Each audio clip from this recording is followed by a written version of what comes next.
With a stroke of a pen, President Obama moved this week to shield some 4 million illegal immigrants from being deported. But Republicans say he's exceeded his constitutional powers, and they are planning their response. Texas Senator Ted Cruz is one of the sharpest critics of the president's executive action. Senator Cruz, welcome back to Fox News Sunday. Good morning, Chris. Always good to be with you. Senator, I want to separate policy from process, what the president did from how he did it. The president says that he's using his prosecutorial discretion to go after the bad guys and not to go after parents of people who are in this country legally. Here's how he explained it. Felons, not families. Criminals, not children.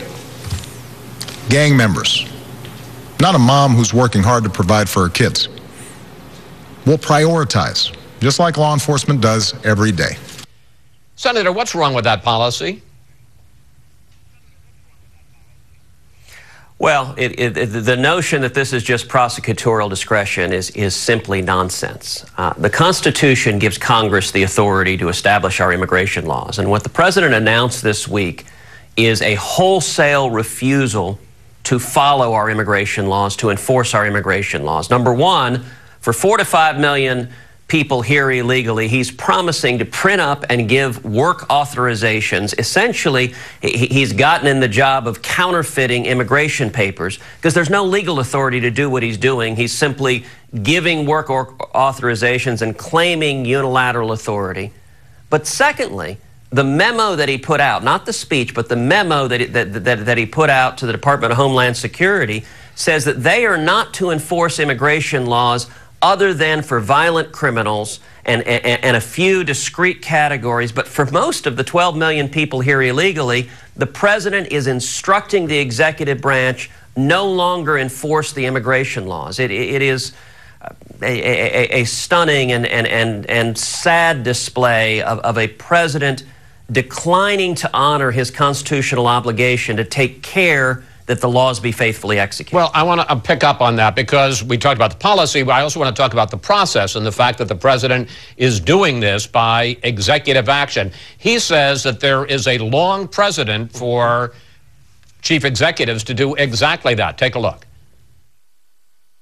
The actions I'm taking are not only lawful, they're the kinds of actions taken by every single Republican president and every single Democratic president for the past half century.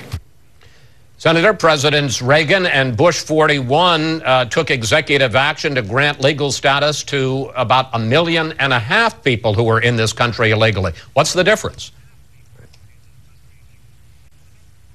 You know, as a matter of constitutional law, the claim the president just made there is frivolous, which I would note he acknowledged 22 times over the last 5 years. He said over and over again that he had no constitutional authority to do this until suddenly he decided it'd be politically beneficial to do so.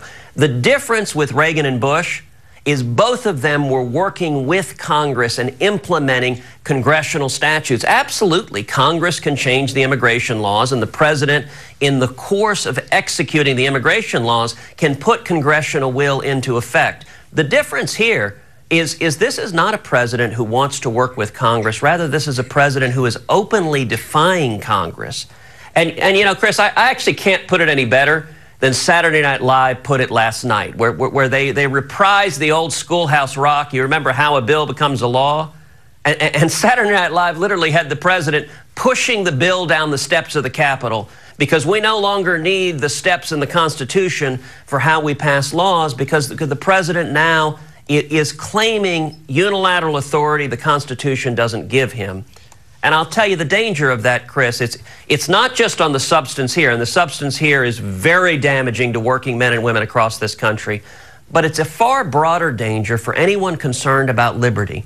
Because if this president can impose his own immigration laws unilaterally, then the next president can impose his own laws, whether it's immigration, whether it's tax, whether it's labor, whether it's environmental. We stop having a constitutional system of checks and balances that's protected our liberty, and we move just to unilateral executive authority. Essentially, using the president's own word, it's the power of a monarch or an emperor. Senator, the question then, of course, is how to respond, and there's quite a split within your party. As I understand it, what you're saying is that the Republicans should vote to fund the government in all of the departments except one, and that is that you would attach a rider, an amendment to funding for the Department of Homeland Security, which handles immigration, taking back or rescinding his executive action. And that your thought is that if he vetoes that, then he's responsible for shutting down the department. The problem is that's almost exactly what you did with the government shutdown across the entire government in October of 2013 in Obamacare, and it backfired badly on your party. Well, Chris, look, I'm going to suggest a very simple proposition. All across this country, Republicans campaigned saying, if you elect a Republican Senate, we will stop President Obama's illegal amnesty.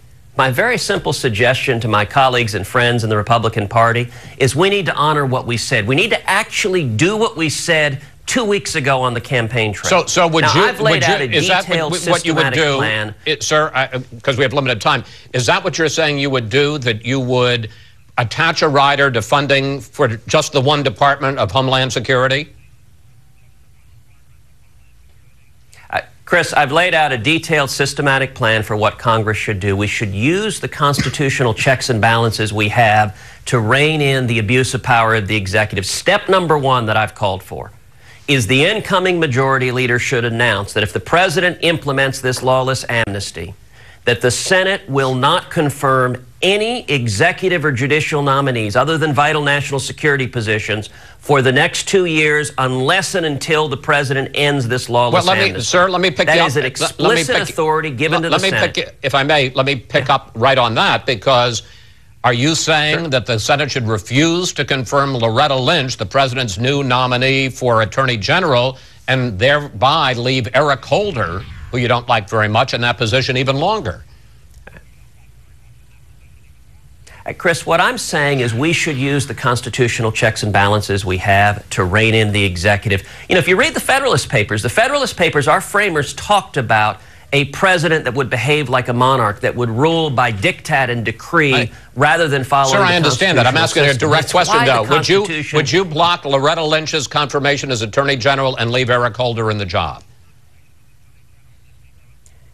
In my view, the majority leader should decline to bring to the floor of the Senate any nomination other than vital national security positions. Now that is a serious and major step. It is a power the majority leader has, and nobody else has any ability to alter. If the majority leader announced that, it would impose real consequences on the president and the administration. All right. And then the second big check we've got, the second constitutional power we've got, is the power of the purse, and we should fund one at a time the critical priorities of the federal government, but also use the power of the purse to attach riders. We've got to demonstrate that the campaign words Republicans used on the trail were more than just talk, that we're willing to honor our commitments. But you're willing to shut down departments, and you're willing to take the backlash? I mean, it didn't work very well with Obamacare, sir.